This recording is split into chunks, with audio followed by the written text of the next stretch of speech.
41 বছর বয়সে ইউরোপের শীর্ষ লিগে খেলা যে কতটা অসাধারণ কীর্তি, থিয়াগো সিলভা তার জীবন্ত উদাহরণ। আধুনিক ফুটবল যেখানে গতি, শক্তি আর তরুণদের আধিপত্য দিন দিন বাড়ছে, সেখানে এত দীর্ঘ সময় ধরে নিজেকে বিশ্বের সেরা ডিফেন্ডারদের একজন হিসেবে ধরে রাখা সত্যিই বিরল। অভিজ্ঞতা, নেতৃত্ব আর অসামান্য রক্ষণের কৌশল মিশনে সিলভা প্রমাণ করেছে বয়স শুধুমাত্র একটি সংখ্যা।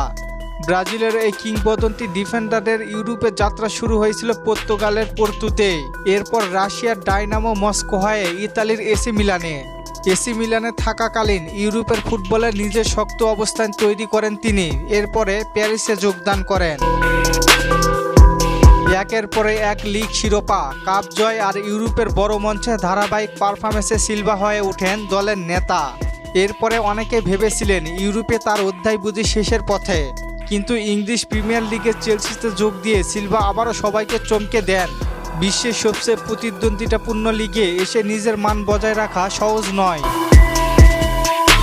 অথচ 35 বছরের বেশি সময় এসেও তিনি চেলসির রক্ষণকে স্থিরতা আর আত্মবিশ্বাস দিয়েছেন।